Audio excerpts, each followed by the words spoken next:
오늘 말씀은 아가서입니다. 아가서 오늘 1장 1절만 보겠습니다. 오늘 아가서 1장 1절 우리 함께 읽겠습니다. 솔로몬의 아가라. 너무 짧은가요? 솔로몬의 아가라. 오늘 설교 제목은 그 중에 제일은 사랑이라. 고린도전서 13장 13절 말씀이죠. 사랑장이라고 하는 고린도전서 그 맨 마지막에 믿음과 소망과 사랑과 그 중에 제일은 사랑이라. 믿음, 소망, 사랑 이 세 가지는 항상 있을 것인데 그 중에 제일은 사랑이라. 뒷부분만 그 중에 제일은 사랑이라를 따서 오늘 설교 제목으로 하겠습니다. 솔로몬의 아가라. 오늘 이 솔로몬 아가를 시작한 오늘입니다. 정말 하나님을 향한 우리의 사랑과 하나님의 또 우리를 향한 사랑이 날마다 이렇게 만나는 그런 우리 모두가 되기를 주님의 이름으로 축원합니다. 새벽 강단에서 이제 전도서가 저번 주 은혜 가운데 끝나고 오늘부터 아가서를 강의하겠습니다.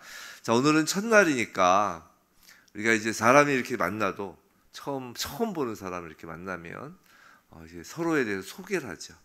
저는 누구 어디 출신이고 무엇을 하고 있고 취미가 뭐고 이런 식으로 자기의 관심사나 그래서 자기에 대한 전반적인 프로필을 전반적으로 이렇게 소개하는 시간을 갖죠. 마찬가지로 오늘은 첫날이니까 아가서에 대한 어떤 전반적인 소개 프로필을 한번 말씀드리도록 하겠습니다. 아가서의 저자는 오늘 본문 1절 말씀처럼 솔로몬의 아가라. 솔로몬이 아가서의 저자입니다. 자, 잠언, 우리가 솔로몬이 지은 책 중에 잠언을 생각하면 솔로몬이 중년에 지은 것입니다. 그럼 전도서는 우리가 지난주까지 보았던 전도서는 말년에 이제 쓴 것이죠.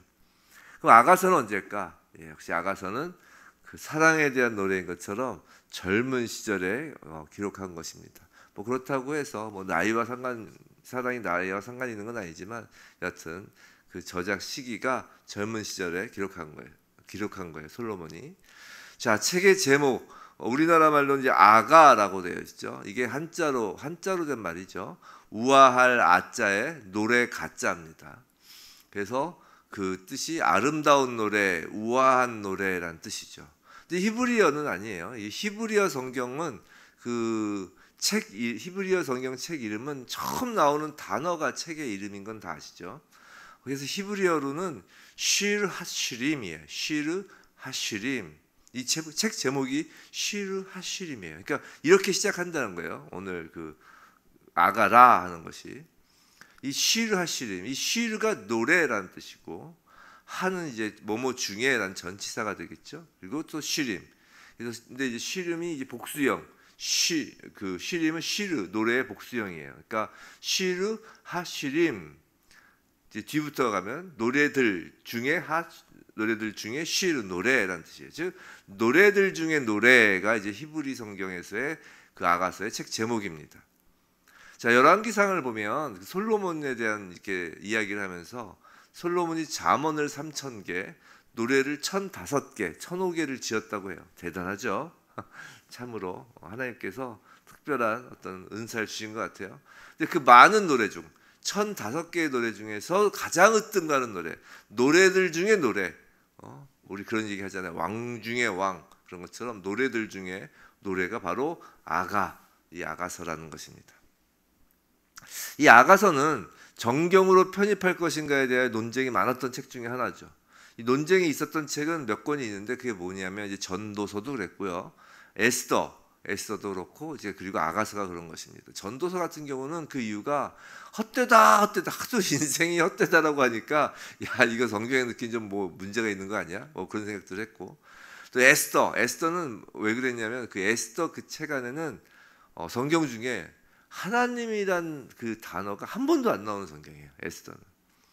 그래서 이제 논쟁이 있었고 이제 아가서는 이제 다들 아시겠지만 그 내용이 남녀간의 사랑, 어떤 진한 사랑을 담고 있어서 이걸 정경으로 하는 것이 좀 부적절한 것이 아니냐라는 논쟁이 있었습니다. 정말 아가서를 읽다 보면 이제 남녀간의 사랑에 관해 낯뜨거운 단어들이 나타나는 것을 우리는 알 수가 있어요.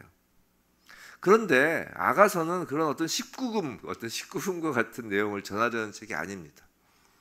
유대인들은 자신들의 절기마다 노래를 이제 노래로 해서 부르는 성경이 있어요. 왜냐하면 사실 성경 중에 많은 것들이 음률을 다 갖고 있거든요. 근데 유대인들에게 가장 중요하고도 첫 번째로 오는 절기가 뭐예요? 그 절기들 중에 뭐 유월절, 뭐 오순절, 뭐 초막절 막 쭉 있잖아요. 근데 그 중에 가장 중요하고도 첫 번째로 오는 절기가 뭐죠? 유대인들에게 뭐 유월절이죠, 당연히. 누가 뭐라 해도. 근데 그 유월절에 부르는 노래가 바로 이 아가라는 것이에요. 놀랍죠? 아가는 그렇기 때문에 절대 낯뜨거운 노래일 수가 없는 것이에요. 유월절이 뭔가요? 유월절, 어린 양의 피로 죽음에서 건져진 사건이잖아요. 예수 그리스도의 십자가를 예표하는 절기라고요. 그때 부르는 노래가 아가라고요. 우리 같으면, 우리 생각하면 뭐 에레미야 애가, 애통하는 뭐 에레미야 애가라든가, 아니면 뭐 다른 뭐 시편에 뭐 다른 걸 읽거나 뭐 그럴 것 같은데 아가를 읽는다는 말이에요. 이 아가서는 바로 그 예수 그리스도의 그 십자가 사건, 그 예수 그리스도의 십자가에 가장 걸맞는 노래라는 것입니다.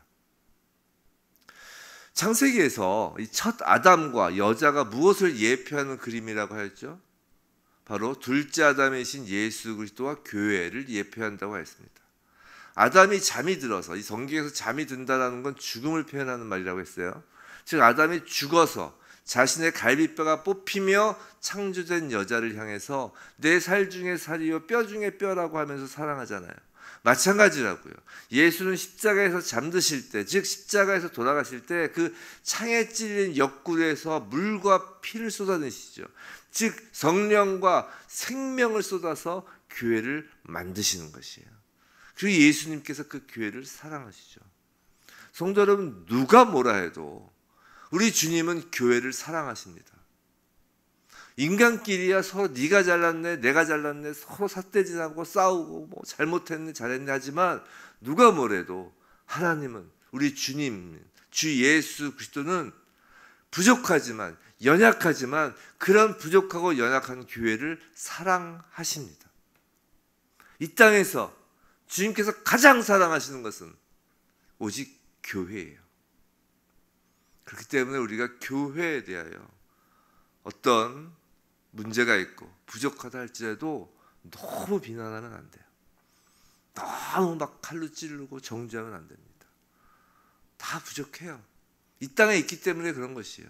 개개인의 성도를 생각해 보세요. 개개인의 성도. 부족하지 않은 성도가 어디 있겠어요? 우리는 아직 성화가 완성되지 않았잖아요. 그래서 지상의 교회는 완성된 것이 아니라고요.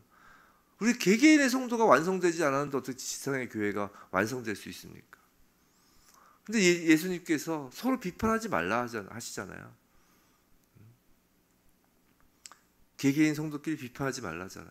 형제를 비판하지 말라잖아요. 그 이유가 뭐예요? 예수께서 사랑하시는 대상이기 때문에 그래요.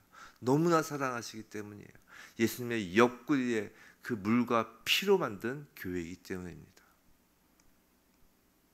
이렇게 아가서는 하나님과 하나님 백성 간의 사랑, 예수 그리스도와 교회 사이의 사랑에 대한 노래인 것이에요. 다른 모든 성경과 마찬가지로 이 아가도 예수 그리스도에 관한 것으로 읽혀져야 하는 것입니다. 이건 인간의 생각이 아니에요. 우리가 그렇게 해야지라는 인간의 생각이 아니에요. 누가복음에서 우리가 엠마오로 가는 두 제자를 예수께서 만나 이제 성경을 설명하시죠. 그때 누가복음 24장 27절에서 예수께서 이런 식으로 이렇게 이야기하세요. 이에 모세와 모든 선지자의 글로 시작하여 모든 성경에 쓴 바 자기에 관한 것을 자세히 설명하시니라라고 하신다고요. 모든 성경이에요. 솔로몬도 일종의 선지자입니다. 왕이지만 뭐 다윗, 솔로몬 다 선지자죠. 그리고 모든 성경이 예수에 관한 이야기예요. 아가서도 예외일 수 없다는 것입니다. 아가서는 단순한 인간의 사랑 이야기가 아니라 예수 그리스도에 관한 것을 설명하는 책이라는 것이에요. 이제 좀 더 들어가 보죠. 지난주에 이제 전도서 마지막 시간에 이런 말씀을 드렸어요. 솔로몬이 지은 세 가지 책인 잠언, 전도서, 아가서가 이제 아가서 그 이후부터 나오는 시작 때는 이사야서로 시작되는 그 선지서들을 통과할 힘이 되는 말씀들이다라는 이야기를 했습니다. 잠언, 전도서, 아가서가요. 기억나시죠? 그런 의미에서 이제 아가서를 이번 주부터 강의하겠다고 말씀드렸어요. 오늘은 솔로몬이 지은 이 세 권의 책을 좀 다른 시각에서 말씀을 좀 드리면, 이 솔로몬, 자, 성전을 지은 왕이잖아요. 성전. 즉 성전과 관련하여 잠언, 전도서, 아가서 이 세 권이 갖는 성전에서의 위치가 있어요.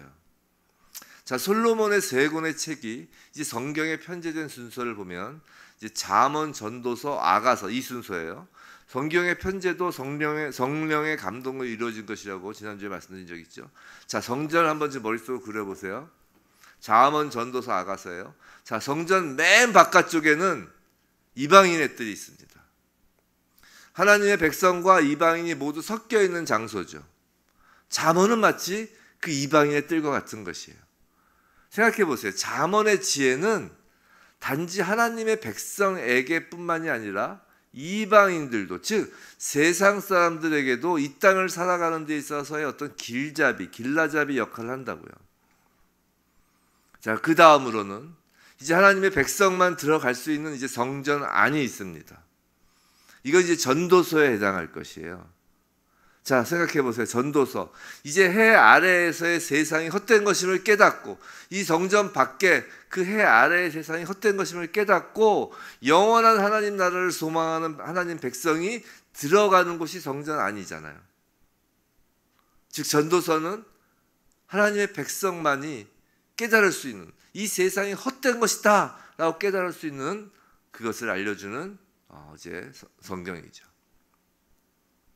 자, 그리고 이제 성전 안에는 뭐가 있죠? 성소가 있어요. 그리고 성소 가장 깊은 곳, 즉 성전의 가장 깊은 곳에는 지성소가 있잖아요.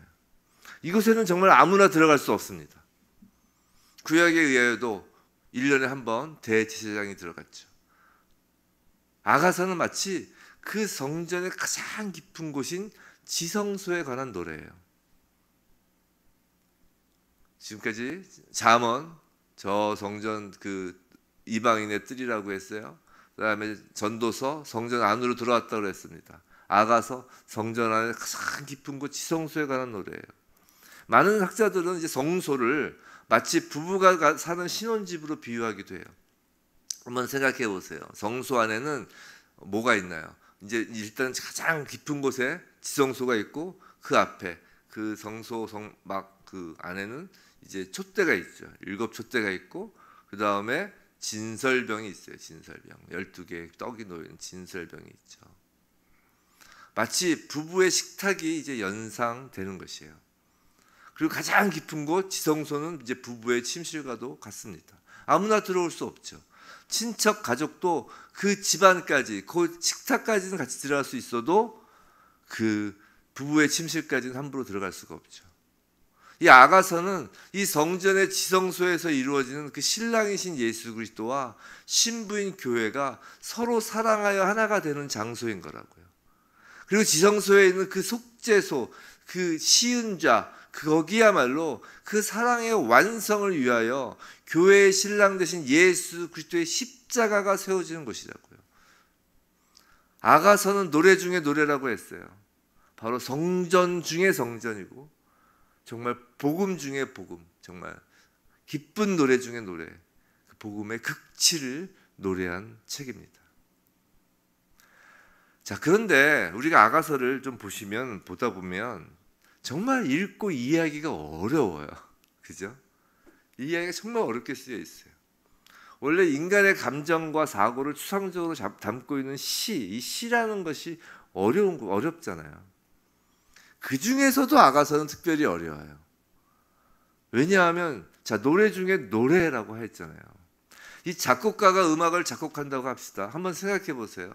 오늘 사실 이 전반적인 아가서의 프로필을 잘 들으셔야 이제 내일부터 본격적으로 시작할 때 이 본문을 읽기가 쉬우실 거예요. 자, 우리가 작곡가가 이제 음악을 작곡한다고 해요. 한번 생각해 보세요. 어떤 노래를 작곡하는 것이 가장 어렵다고 여러분은 생각하시나요? 제가 아는 바로는 아마 오페라가 가장 어려운 노래라고 알고 있어요. 작곡하기. 또 우리가 소화하기도. 생각해 보세요. 오페라 등장인물이 많아요. 일단 독창 부분도 있고요, 막 중창 부분도 있고요, 합창 부분도 있고요, 막 이중창, 삼중창, 뭐 사중창. 어떤 오페라는 그러잖아요. 처음에 혼자 독창하다가 갑자기 둘이서 중창하다가 셋이 하다가 넷이 하다가 그러다가 전체 합창이 되고, 그런 오페라도 있죠. 막 코러스도 있고 막 복잡합니다. 여하튼 아가서가 바로 그런 오페라 노래와 같은 책이라는 것이에요. 술람미 여인의 독창이 있는가 하면 그 같은 지에서 갑자기 여성 합창단이 노래를 부르고, 거기에 갑자기 또 남자 주인공이 등장해서 또 노래를 하고, 이렇게 마치 오페라에서처럼 배우들이 막 서로 노래를 섞어가며 부르는 거예요. 그래서 아가서를 그냥 이렇게 글로만 보고 읽으면 어려운 것입니다. 우리 귀에는 곡조가 안 들리잖아요. 아마 그 6월절에 그렇게 노래를 부를 때 곡조가 있었을 거란 말이에요. 이 아가서에. 이게 다 노래니까. 솔로몬의 아가, 솔로몬의 노래잖아요. 그 곡조가 있잖아요. 근데 곡조 없이 그냥 읽으니까 이제 어려운 것입니다. 오페라 대사만 이렇게 보고 있다 생각해 보세요. 이게 뭐지? 그런 거하고 똑같아요. 우리가 아가서를 읽을 때 오페라라고 생각하고 머릿속으로 어떤 때는 열정적인 그 곡조로, 어떤 때는 차분한 곡조로, 또 코러스 합창의 그 노래로, 그렇게 막 곡조와 그런 상황을 상상하면서 아가서를 보면 이제 훨씬 아가서가 이제 친근하게 다가오게 되는 것이에요. 그 오히려 역동적으로 다가오는 것이죠. 자, 또 아가서가 어려운 이유는 이게 도대체가 종잡을 수 없는 전개로 이어진다는 것이에요. 어떤 기승전결과 같은 어떤 스토리라인이 없어요. 그래서 어떤 때는 여자가 남자를 찾고, 어떤 때는 또 남자가 여자를 찾고, 또 한쪽이 다가서면 다른 한쪽은 멀리 물러나 있고, 그러다가 또 갑자기 만나서 함께 노래하고, 이거 막 순서가 뭐가 뭔지 뒤죽박죽 모르는 그런 전개가 계속됩니다. 그런데 성도 여러분, 한번 생각해 보세요. 남자와 여자의 사랑 관계도 그렇지 않나요?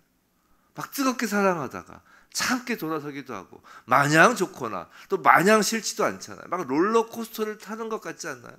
근데 남녀 사이의 사랑만 그런가요? 우리의 신앙생활 자체도 그렇죠. 혹시 여러분 가운데 나는 단 한 번도 흔들림 없이 지속적인 믿음을 유지하면서 신앙생활하고 있다라고 자신할 수도 있는 분 계신가요? 만약 그렇다면 여기 계실 수 없죠. 벌써 저 세상에 가 계셔야 되는 거예요. 이미 성화가 이루어져서 저 세상에 계셔야죠. 하나님이 어떤 때는 계신 것 같다가도 하고, 또 막상 또 하나님을 간절히 구하면 또 아무런 응답이 없는 것 같기도 하고, 막 그렇잖아요. 우리가 하나님께 무관심해지는 경우도 있고, 또 그렇게 무관심하고 멀어지면 또 어느 날 눈이 안 보이는 하나님이 갑자기 뜨겁게 찾아오시는 경험을 하기도 하고, 정말 뭐가 뭔지 모르겠는 경우가 우리 신앙생활 자체에서도 너무 자주 벌어지잖아요. 아가서가 바로 그런 우리의 모습을 그대로 가감없이 담아내고 있기 때문에 이것을 그냥 읽을 때는 어려운 것입니다. 사랑하는 성도 여러분, 아가서의 주제는 사랑이에요. 근데 사랑을 한마디로 정의 내린다는 것 자체가 불가능에 가깝다고 할 것입니다. 성전의 지성소에서 이루어지는 것은 정말 인간이 이해하기 힘든 최고의 사랑입니다. 이 땅에서 이루어진 일 중에 인간이 절대 이해할 수 없고 알 수도 없는 것, 천사들조차 알지 못하였던 것, 그게 뭐예요? 바로 예수 그리스도의 십자가 사랑이잖아요. 교회는 신랑 대신 예수 그리스도의 그 사랑을 받는 예수의 신부입니다. 이제 신랑과 함께 노래 중에 노래, 사랑의 노래를 부르는 것이에요. 그 사랑에는 웃음만 있는 것이 아니에요. 슬픔과 눈물과 애통도 있습니다. 하지만 슬프고 눈물을 흘릴 때라도 교회인 우리는 예수 그리스도와 함께 노래 부르는 것을 포기할 수 없어요. 우리가 바로 예수의 신부이기 때문입니다. 아가서의 이제 여자 주인공의 이름은 아시다시피 술람미입니다. 이제 6장에 나오죠. 그 이름이 등장하는데 술람미예요. 이 술람미의 의미에 대해서는 뭐 여러 가지 견해가 있지만 솔로몬, 술람미 해서 솔로몬의 여성형이에요. 그래서 솔로몬의 여자, 즉 솔로몬과 관계를 맺은 자라는 뜻입니다. 그리고 솔로몬, 그 이름의 뜻은 지난주 말씀드린 것처럼 평강이에요. 즉 평강의 왕과 관계를 맺은 왕의 신부인 술람미가 바로 교회인 저와 여러분이에요.